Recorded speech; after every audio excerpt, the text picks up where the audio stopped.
and I'll be the facilitator for this evening's book review. I am very delighted that we're going through this book at this time, coming off the last read, which was basically centered around the fear of other people's opinion. So now I believe we have been able to understand what that means and how we can simply navigate our own opinions and how that can help us be better. And also in line with that, we're going to we just started the last or the first chapter of this book, which is The Mind of the Leader.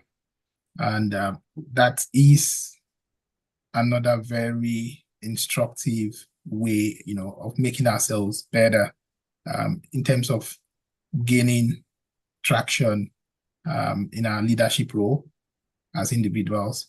And so I would just like to say a few words before I introduce our speaker for the day, who will be running us through this chapter, which is the first chapter of the book, The Mind of the Leader, by two great writers. I will just like to say a few words before that. Okay. So we start by just looking at the role of leadership generally, or the definition of leadership. And if I ask anyone of us to say, for instance, who is a leader, or what is leadership?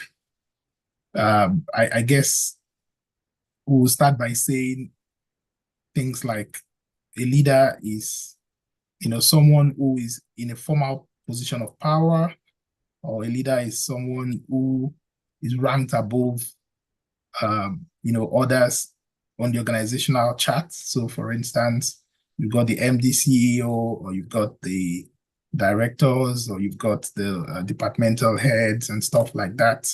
Or you just got the basically you're an entrepreneur, and you are the one with the title of owner, co-founder, what have you. Basically, people will see leadership from that perspective. That's the perception people have about leadership, or someone who earns quite higher than you in an organization. But don't be deceived. I think I've seen organizations where the subordinates even earn higher than their leaders or their managers. So basically, we always see someone at the very top of the chart as the leaders. Those are the traditional perceptions we have about leadership, but we are about to look at it from a different point of view, a different angle, to understand what's important about leadership. So let us understand that, leaders are people who actually stand out, people who actually choose to be leaders. There's a popular opinion where some people believe that leaders are born, and others believe that leaders are made. So it doesn't matter which side of the divide you are, whether you think that leaders are born or leaders are made. This book is one that will expose your mindset to how leadership is being, formed, how leadership traits, leadership skills are being formed, and how to make ourselves into better leaders. So fundamentally, a leader is somebody who uses their own actions and behaviors to influence or guide other people. So if you find yourself, or if you've ever found yourself in a position where you have influenced people, where you have had the opportunity to guide others, you could be seen to be a leader, or you could be said to be a leader. So without much or further ado, we'll be going back to the book proper, chapter 1, which is titled The MSC Leader. And to lead us through this chapter is no other than Princess Ndubisi, or Princess Uduak Ndubisi, who happens to be a co-founder for organization Business Readers Group, or Business Readers Global, and also a pharmacist by profession, and she also wears many other hats or many other caps, which I will allow her to do a proper introduction of herself as she comes on board. So, Princess, over to you. Thank you very much. Thank you very much. Thank you, Sir Ayedu, for that very beautiful introduction into the book, into my slides, I must say, and into the order of the day. For those of you who are joining us on YouTube, thank you for joining. And I know you get the opportunity to watch this video. Um, just enjoy the learning. So for us at Business Readers Global, we join in every evening when we have a section to be able to dissect the book. And the book in review is The Mind of the Leader, which is authored by two very intelligent leadership experts, Rasmus Hougaard and Jacqueline Carter. It's my pleasure actually to look into this book. I also have found that this two author sits on the board of the Potential Project. Okay, Potential Group Project is a firm, is a consulting firm that is dedicated to enhancing organizational performance through mindfulness and human or people-centered leadership culture. While Jacqueline is also a senior partner at the North American Director. They've both co-author about three plus books. We have The Mind of the Leader, More Human, and also The Compassionate Leader. And these are very exciting literature to dissect. For today's review, we are looking at The Mind of the Leader. And I know I've been introduced, but I like to call myself a lifelong learner and also an etiquette consultant with a very strong passion in guiding individuals to high performing individuals actually to strive towards exceptional leadership. I'm very purposeful. I'm very intentional about the way I live. And I focus mainly on just cultivating what we call a people centered or human centered approach towards inspiring meaningful results. I'm a mother, I'm the convener of Etiquette for Leaders. I'm also a co founder of this very prestigious book club, which is an international community of professionals and thought leaders from all walks of life. You can see in the boardroom we have people joining us from Canada, from the UK, a lot of us from Dubai and also from Nigeria. So I'm very driven towards this values or trait or mental state of mind. And I think for a couple of years now, the 5 plus have really narrowed down my focus to being an intentional leader, one that thrives on excellence and respect. So this is the mindset that I come with. Is a journey, but it does have an impact in everyday lifestyle and everyday interaction, especially if you have to be in a social network. I'm proud to say that I've reviewed over 50 books in this boardroom. I'm very proud. And you can see on my far right some of the books that we have the opportunity to read. You know, it's been quite a journey and it's been an enlightening journey. But the purpose of this book, I like to touch on some few points. I want to be able to highlight the mindset for which the authors have redirected our view. So we would look at MSC as postulated by the author. We'll take a few statistics and we look at the impact of MSC on the brain. How does it impact on our psychology, our mood, our emotions? And then we'll look at the anatomy of MSC. And of course, we will close with the basic understanding of self awareness, who you are, so that you can lead others. I hope that by the end of this presentation, we'll be able to understand the framework, the mindset called MSC. We'll be able to apply the learning to our current leadership style, because we all lead with different leadership style. And we will come to truly knowing ourselves, and then to lead our household, our people, our organization towards achieving extraordinary results. I wrote down here because I wanted to start this presentation with this highlight. Successful leaders must possess MSC mindset. Why? Why? And what are this mindset? This acronym called MSC: mindfulness, selflessness, and compassion. When I was doing my research, and I wanted to look, at the whole view, these are very common terminology. And for those of us who are Christian, and those of us from the major four religious or spiritual framework, whether you are a Christian, uh, a Muslim, whether you're practicing Buddhism or Hinduism, you know that this three mindset is something that resonates across both the spiritual framework.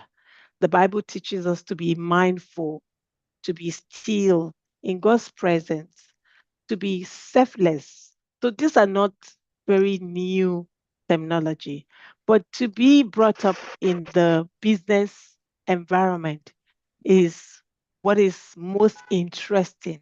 And we need to unpack it to understand why this mindset is now being embedded in our leadership approach.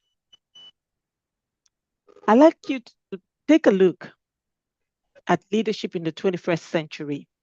Traditional leadership is often about control, performance, efficiency, while the human centered leadership, which is where we should be tailoring our leadership to, is centered around connection and purpose.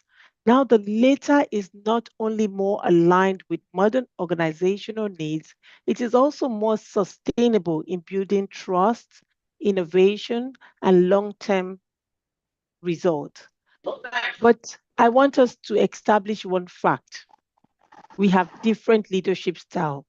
Now, MSC, mindfulness, selflessness, and compassion is not a leadership style in the traditional sense of the word. It is not. It's a mindset, it's a framework, but rather a leadership mindset that informs how any leadership style is practiced.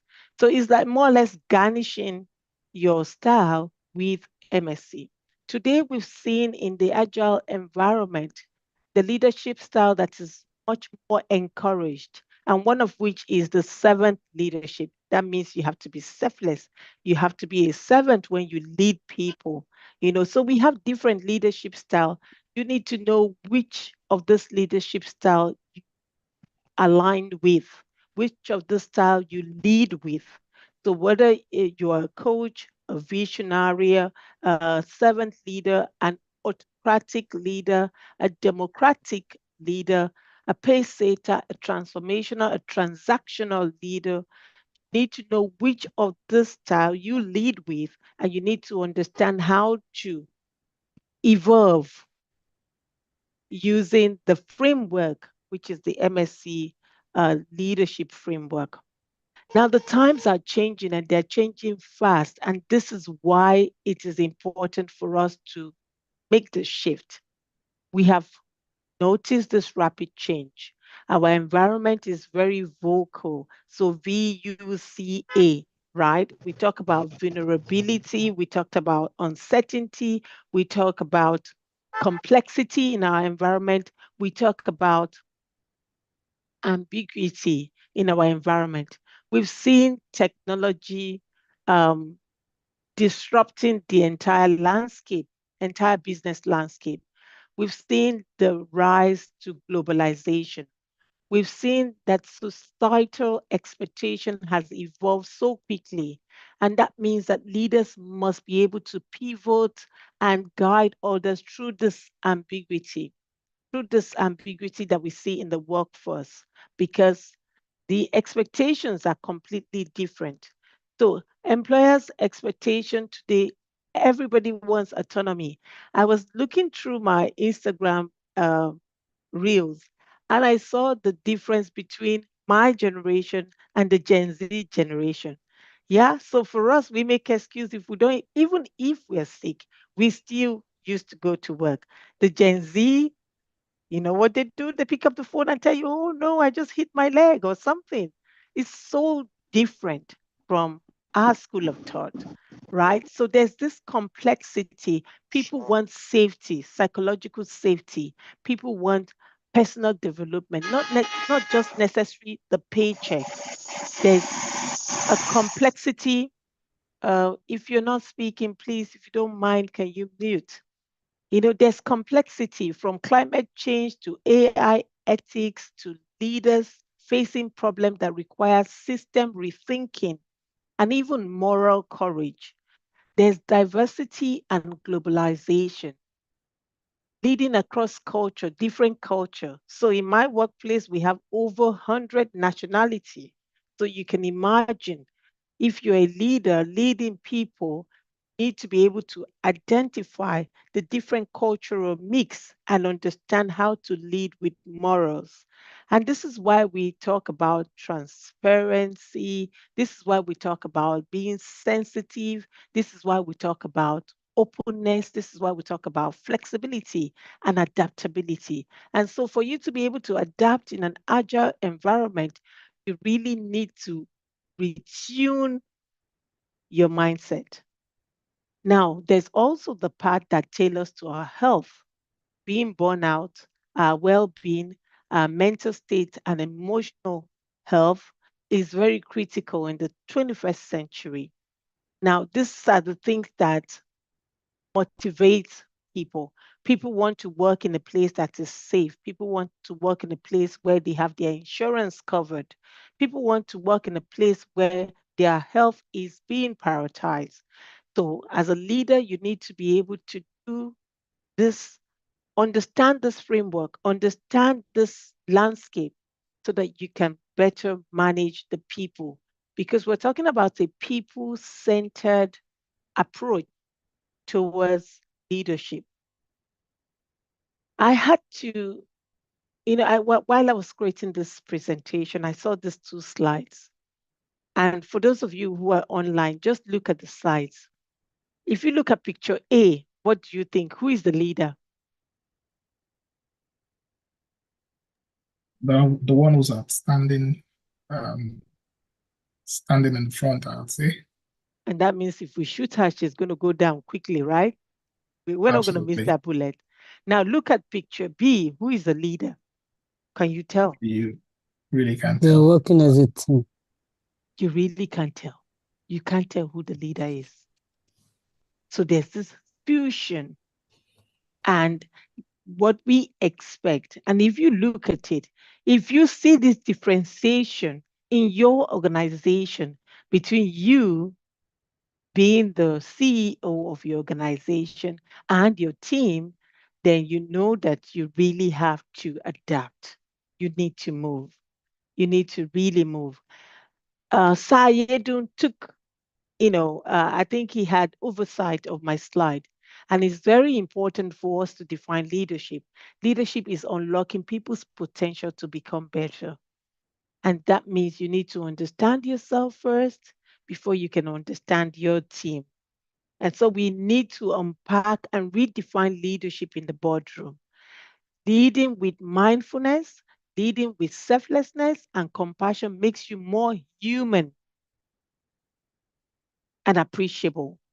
It doesn't take away your title. Yeah.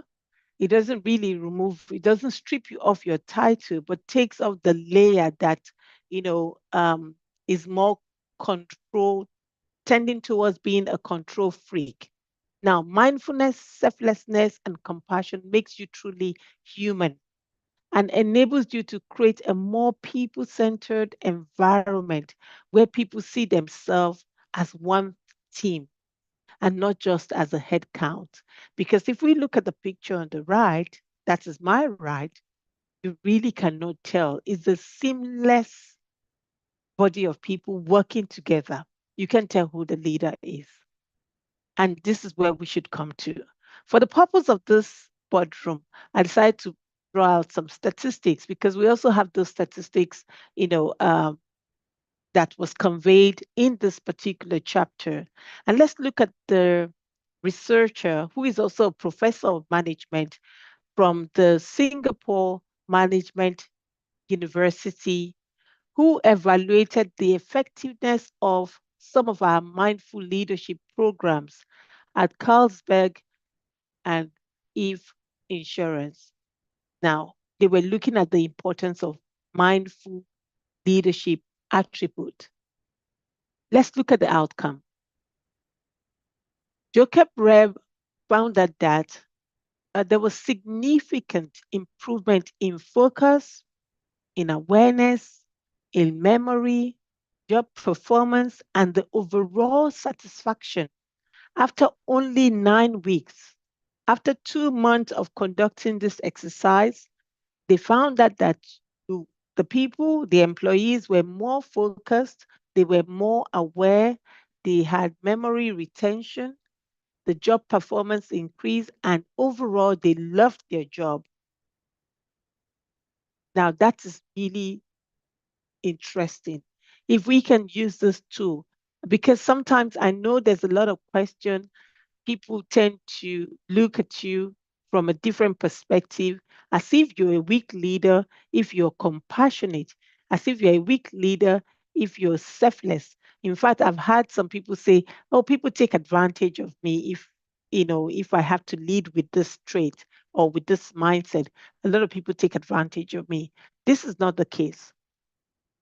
This is not the case. I think when we have the next speaker who is going to be talking about understanding yourself, then it will really balance out that particular nuances that we are referring to. Now, the attendees in this particular study also reported that they had reduced stress and improved perception to work-life balance, to work-life rhythm, to work-life inclusion, as we now call it now in, in the boardroom. We also have another study coming from Shen Ling, Ken, and Maria J. Smokey. And this particular one was also very interesting because they found out the effect of mindfulness on the psychological health. You know, this was an empirical study. And let's look at I'll just read out the background. So mindfulness has a positive impact on our psychological and physiological and work performance. This is very important. Mindfulness training increases the density of gray matter in our cerebral cortex, the part of the brain that thinks rationally, for those of us who are rational thinkers, and solve problems. So for you to be able to make decision and make it right, you need to be able to have this cognitive function being improved. Now, this results to better memory, increased concentration, reduced cognitive rigidity, and faster reaction time. I need that a faster reaction time. Now, with all those benefits, researchers have found people who practice mindfulness technique report an overall increase of quality of life.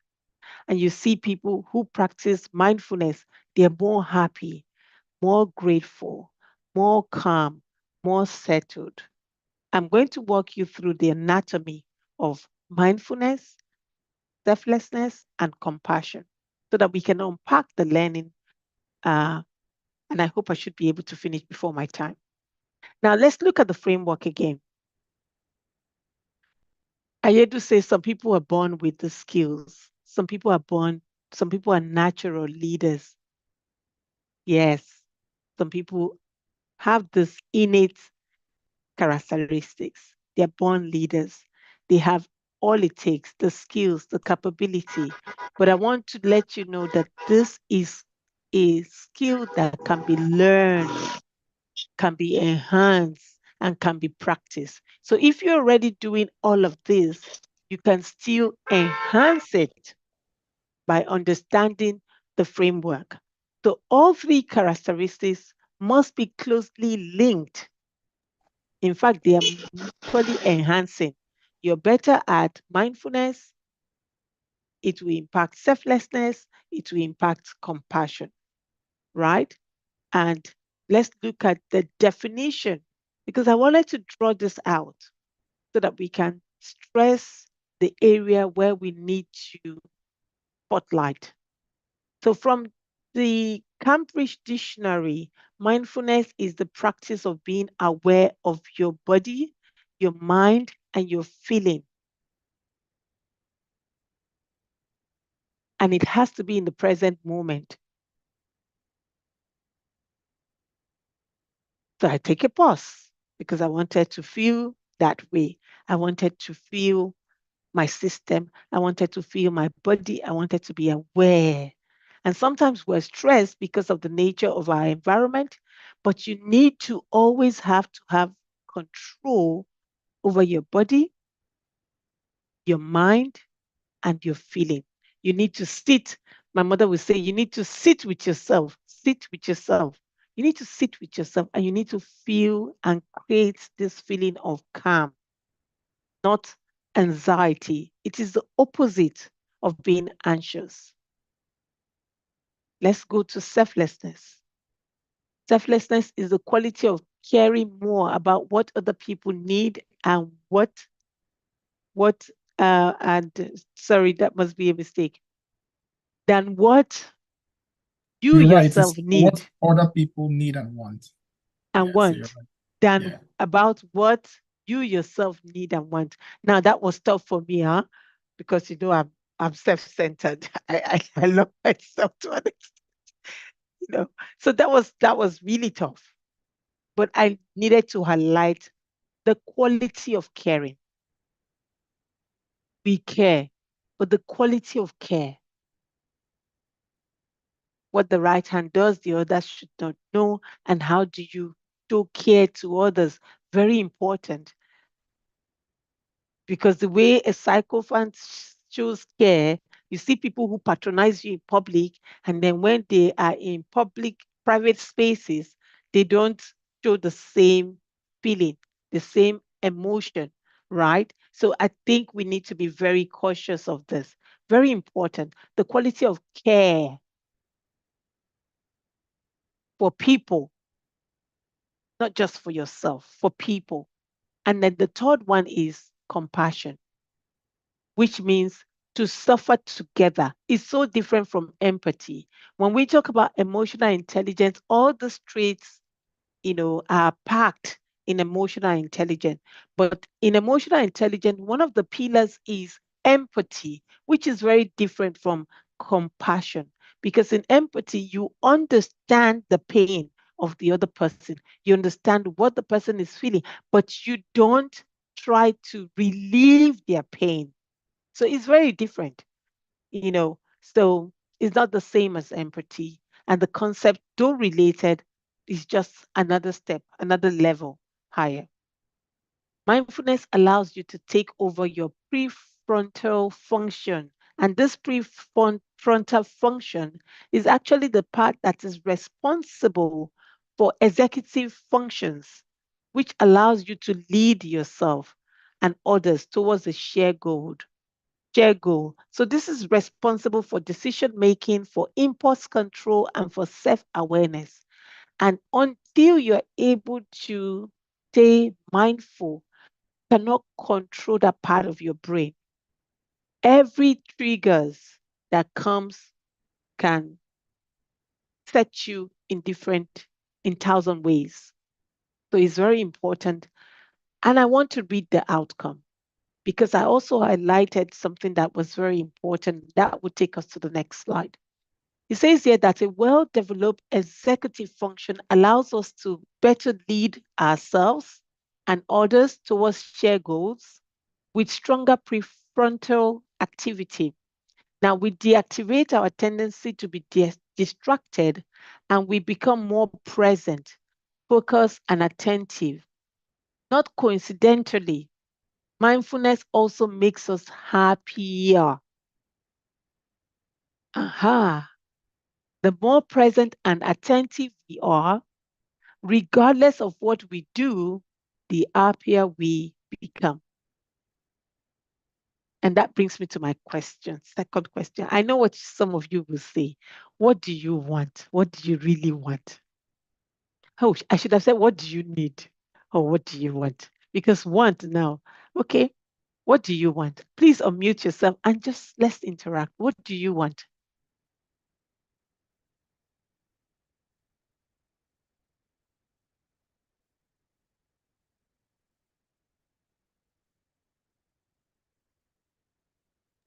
Sayedu, yes, you wanted to say something? Probably not for myself. I was just going to say, anyone willing to contribute to that question at this Dr. point? Morayo, Busoye, Mariam, I see a lot of you in the chat room. What do you really want? What do you want? I wanted to do a poll, but I was running late today, so this would have come in a form of a Mentimeter. But I mean, just put it on the chat room. We will take it up later. What do you want? Because whatever you want, in addition to everything that you think you want, if you add happiness to it, what do you think that would be? So plus happiness. So whatever you want, cash, wealth, fame, and all of that, Rolls Royce, whatever it is, then add plus happiness.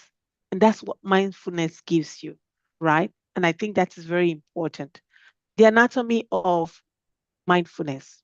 We have these four quadrants. If you look at the picture on my right, and I need to highlight where should be art. And this is what the writer also postulated, that mindfulness is about creating greater mental effectiveness so that we can realize more of our potential, both professionally and at a personal level.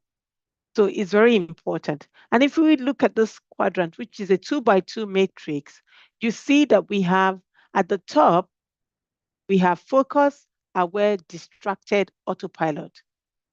And we have 4 quadrant, flow, mindful, mindless, creative.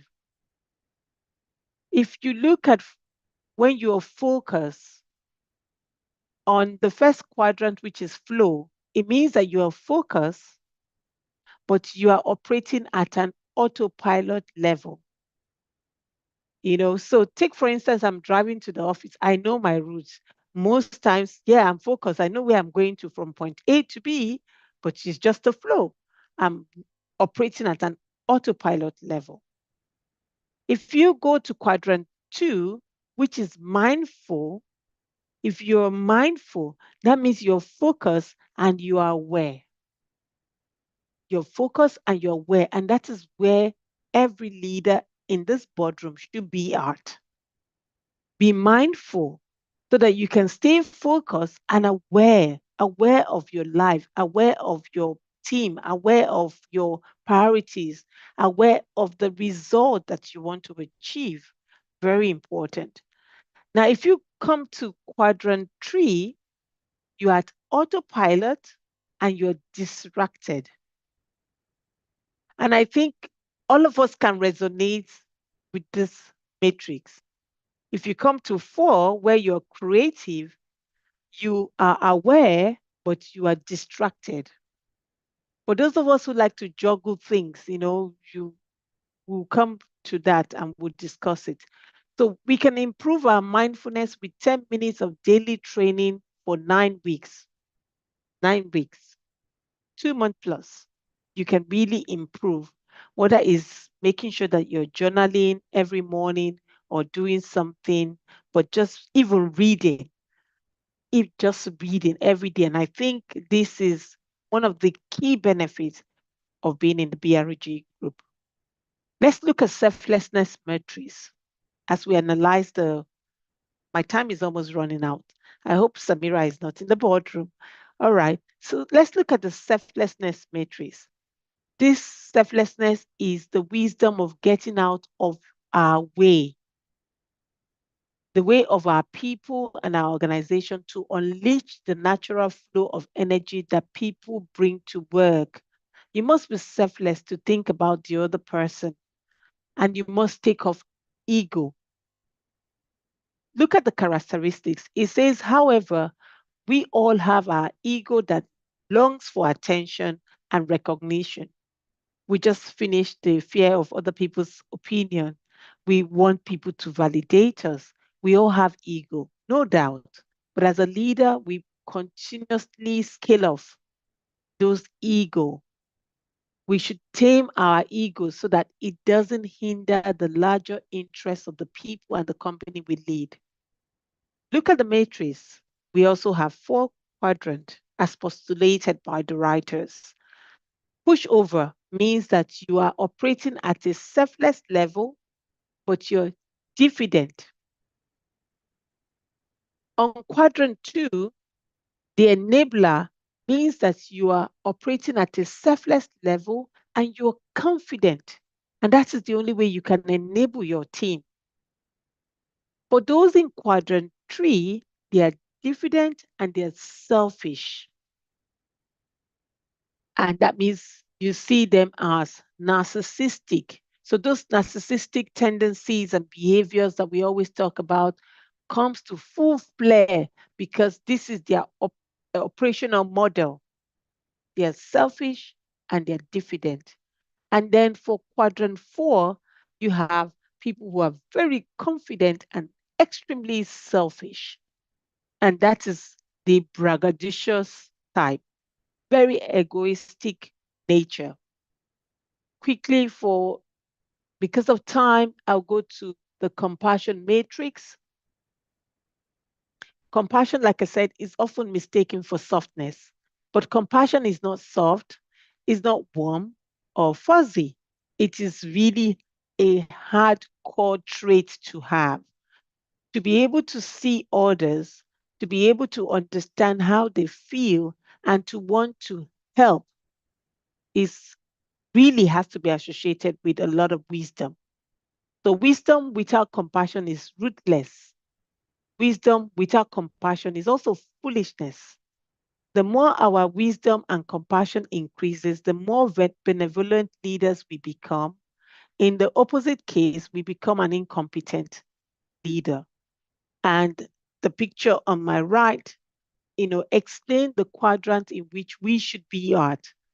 Being compassionate, adding it with wisdom, gives you the benevolent nature of a leader that is expected for you to thrive with your team. I wanted to highlight some of the understanding from a human-centered approach. Um, Unfortunately, this data is not displaying. But I think I can also remember what we talked about. But I already explained it in why we need the human-centered approach when we look at power. Power is not hierarchical. Power should be centered across the team. In the picture that I displayed, power should be centered across the team. It's very important. We should have this collaborative nature. We should take decisions together, which is very key. What are some of the tips for improving our mindful skills? Practice daily meditation. I talked about the story of my daughter yesterday using our app. It's important. Stay calm. I wish we had time. I would have loved for us to do this calmness exercise where we turn off the light in our room and just sit down with ourselves for a few seconds. Some of us don't even have the time to breathe. When we teach etiquette, most of the mothers are eating on the go. They're flying out. So when do you even have the time to decompress? When do you have the time to decompress? So it's very important that from 5 to 10 minutes of a day, you take the time to focus on you, on building your strength. Meditate on anything. Maybe it's the Bible. Meditate. Maybe it's your meditation app, meditate. Can even stay alone in your room. I do that oftentimes, just turn off the light and decompress. And nobody comes into my room at that time. I don't remember being a parent. So that's my own 5 minutes of time, 5 minutes time with myself.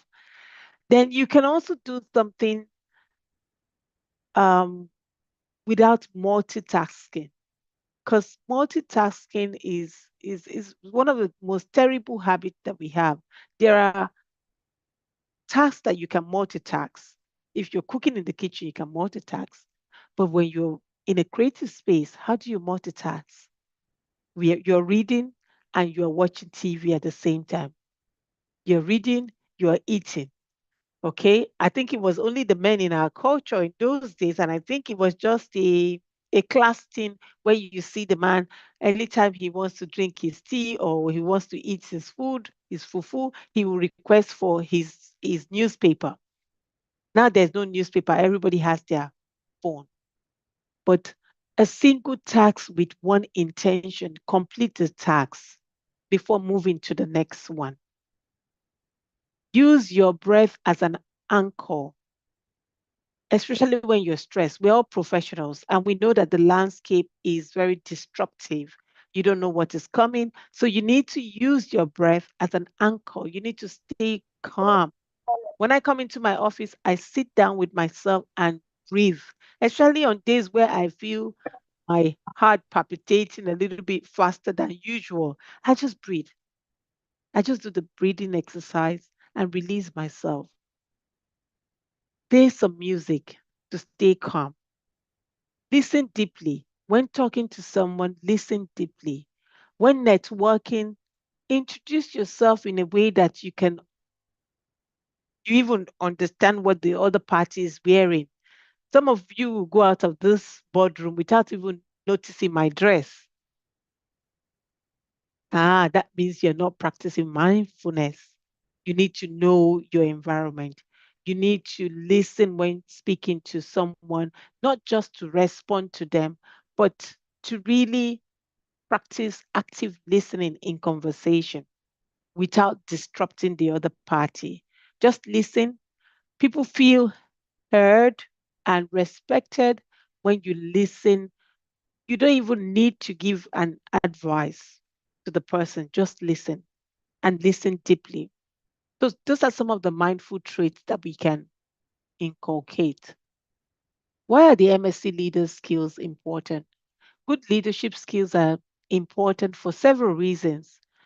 No matter what position you are currently, there are likely opportunities to express your leadership abilities and positively contribute to the overall success of your organization. Even if you don't oversee a team, and some of us have team in every part of the world that we are managing, they're not direct teams. So that is even more difficult. And that's because of the environment that we are in now, you know. So we have teams located in different parts of the world. And we talked about cultural sensitivity, understanding the nuances on how to manage people. So you need this MSc leadership skill to be more productive across board, whether you're managing teams or you're not. My call to action, just like the picture you see on the screen, be present in this moment, here and now. You will never come across that time again. Whatever activity you're doing, be present. Tomorrow, we're going to take up the chapter 2, which is understand and lead yourself, which is going to be led by Miriam.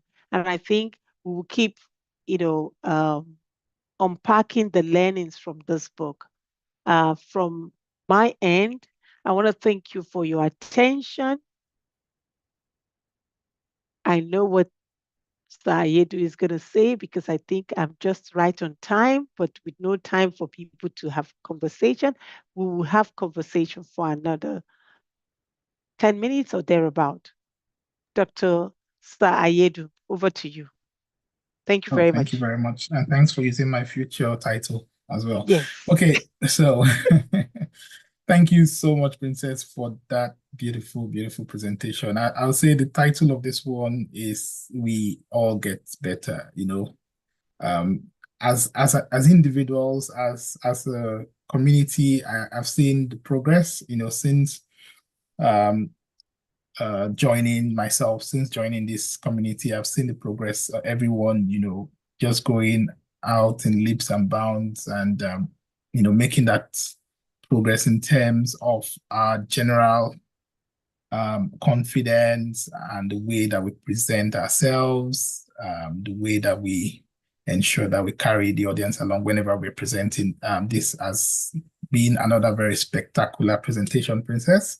Only thing I would, um, you know, hold you to account for was your timing, but I understand that this was a real was a big pack in itself, to kind of unpack for us to understand. So, yes, thank you for that, for doing justice. So, because of our time, I'll just go straight to asking us to get um, Princess our flowers and accolades in the chat room. So let's just, in our usual manner or fashion, just give Princess stars, flowers. And yes, you said a lot, quite a lot, and I wouldn't want to go into the repetitive mode now because of our time. But what stood out for me generally was the fact that you took us through that framework, the MSC framework, the mindfulness, selflessness, and the compassionate Compassion. side of things. Yeah, right. And all of these three, as we were speaking, I could already relate to them, in my past experiences with either my past managers, and could say, okay, this person did this right and this person didn't do this right. And I believe we all have one experience or the other. And it's not like we are playing the blame game, but we can relate to one thing or the other that someone has done to us in the place of leadership, or that we have done probably to others, in one way or the other, either in the right or in the wrong. And so that will lead me to open the floor um, for every one of us who wants to contribute. Not everyone will contribute, basically, because of our time, but um, I'll give the honor to those who want to contribute, the first three contributors. And but I recognize everyone in the house. I think we have David, who's our support in the house. He's not showing us David, so he's eating somewhere. So David, thank you very much for your support. And we have Miriam, we have Lady Bosoye, we have Engineer Ken from Abuja as well. We've got Dr. Murayo, the ever-present Dr. Murayo. We've got someone by the name Yerima Bature. You're welcome, sir. That's my guest, and that's my Okay. in-law. Oh, okay. That's You're my big welcome. bro. Yeah, so Thank as you, sir. for you're welcome, sir. Thanks for joining. For first-time joiners, we always want to have your feedback. So I think you'll be the first person. If you had the opportunity to listen, if you just give us your feedback generally on this presentation and the group in general. We always love to hear from people who join us for the first time. Thank you. So you can go ahead with your contribution, sir. Yeah, thank you, sir, for giving me the opportunity to speak this evening. You're Thank you, welcome. Princess. That was loaded. That was really loaded. The MSc presentations was so eye-opening and so impactful. I have learned so much from this presentation, and it was that's the MSCs, that's mindfulness, the confidence and the selflessness. It was mind blowing, and I truly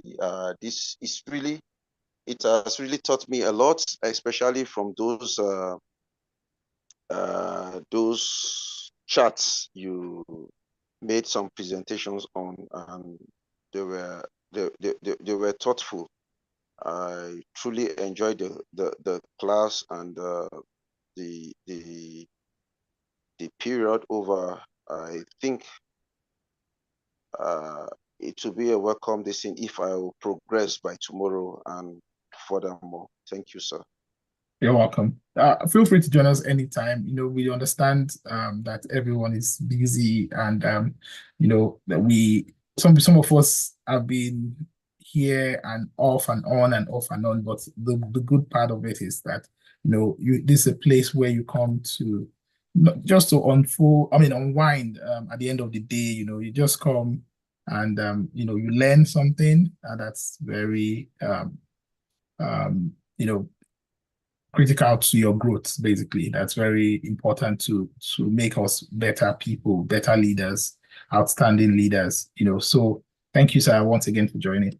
I believe Princess will take you through the process of some sort of induction. If you will be available for that much later. Thank you.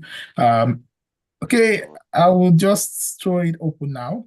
Like I said before, maybe the first 2-3 people to say something about the presentation. Generally, it was another one that was aced by Princess. That was well done. So we don't need to have I don't need to be talking about slides and all of those things now, because we know Princess is the she's the expert now when we talk about all of these. So yes. So who wants to be the first to give us their contribution?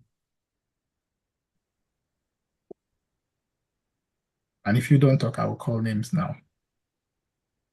Okay. Okay, I'll call on Lady Ovosa because I know she's an outstanding leader. If you're able to speak, can you please just give us your contribution, Lady Ovosa?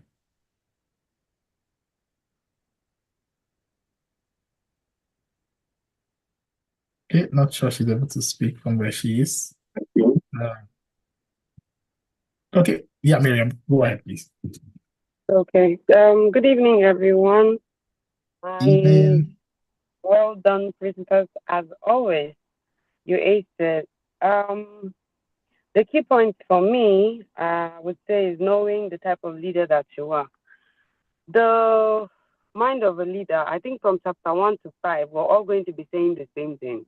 We're going to be repeating mindfulness and all of that. However, knowing that working as a team is better, and knowing that you have to be mindful, it's not taught in school. It's not the regular. Being the irregular kind of leader works better. Chapter 2 tomorrow, understand yourself, will highlight more on mindfulness and how best it works. Princess said something about people who say people take advantage of them when they are nice and all that. But anyway, tomorrow we'll get to read better. I think why the shift is necessary. That's what caught my attention. The rapid change, complex challenges, diversity and globalization, burnout and well-being. I think if we concentrate and look through all of this, we'll be able to come up with solutions that work best at the workplace. Princess and I were having a conversation, I think, over the weekend, and we went on about people management, about leaders knowing how to care for their people. It's very important that, yes, there's principle, yes, there's a system and processes, but the people you work with, their sanity comes first, how they feel working with you. Are they heard? Are they understood? All of those matters. So it still comes under mindfulness, the mind of a leader. Yeah, so for me, that's it. Thank you very much, Miriam. You almost gave us a sneak some sort of introduction into your own area tomorrow, but I guess we'll wait to hear from you tomorrow. Thank you so much. And yes, that's quite instructive, being mindful, these are practical areas, these are practical things, and things that we are confronted with on a daily basis, every day.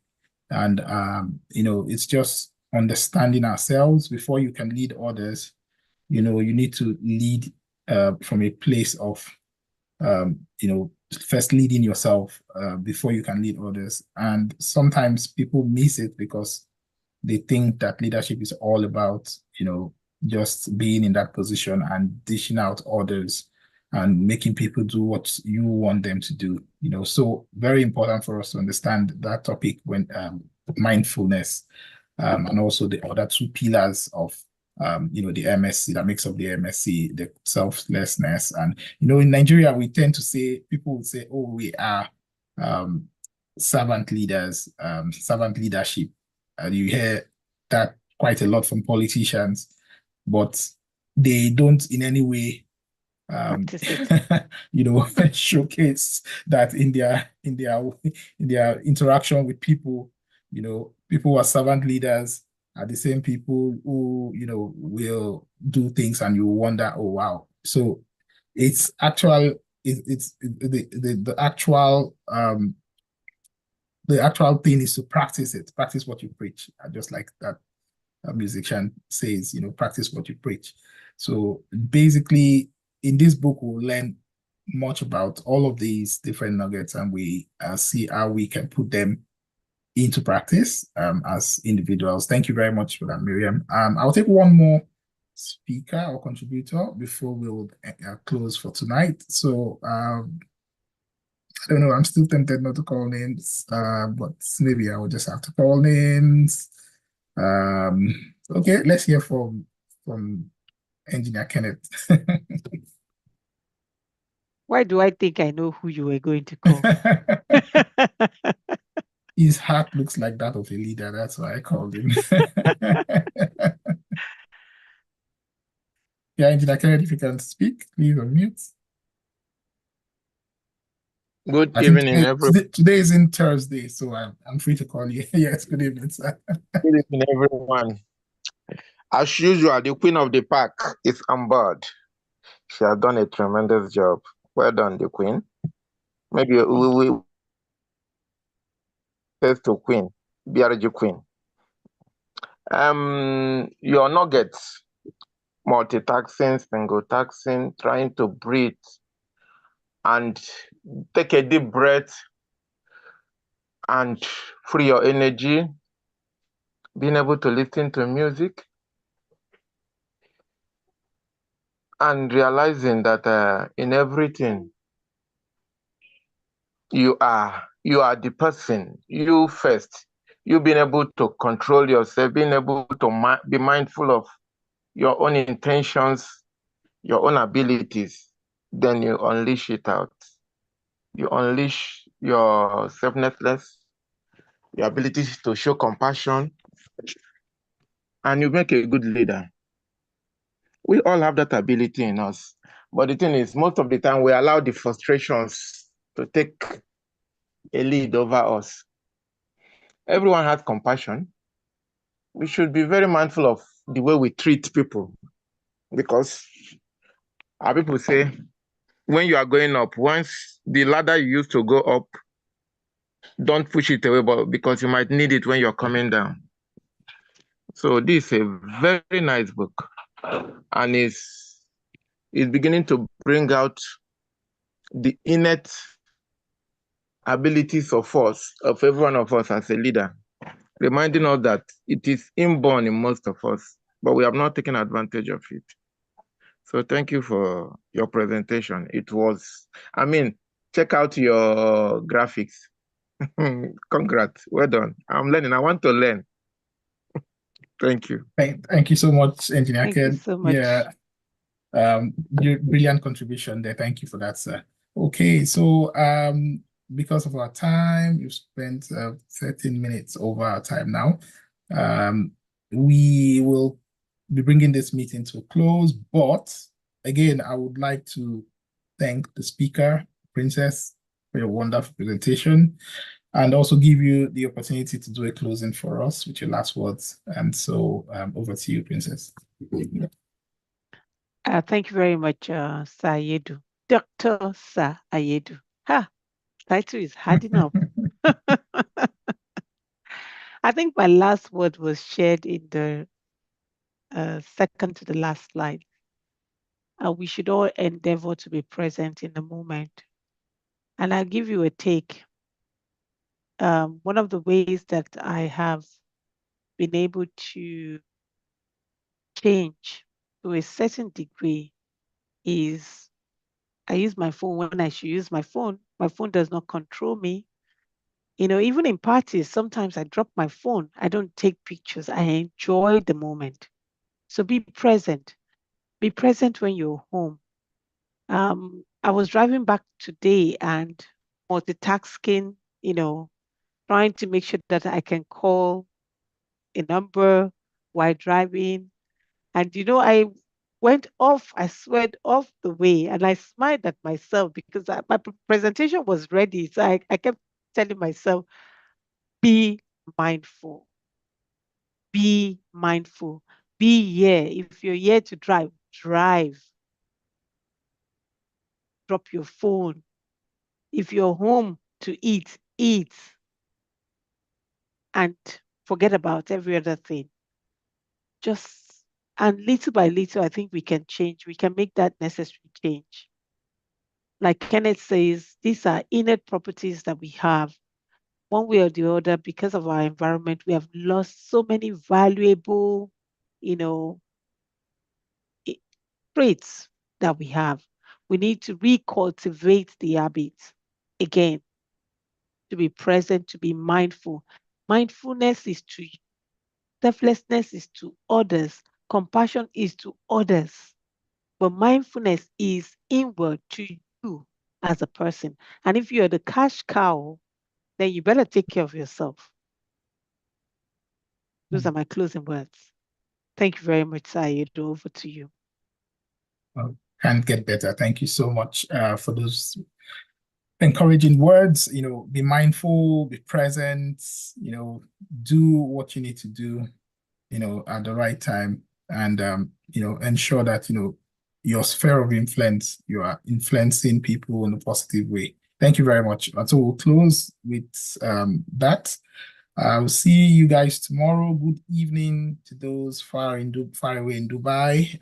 In fact, I should be saying good night to you guys, and then good evening to the Nigerian block, and good afternoon to others. See you tomorrow, by God's grace. God bless you all. Thank you very much, and thank you, David, for controlling the YouTube front. Thank you. Okay. Yeah. Bye, everyone. Bye-bye.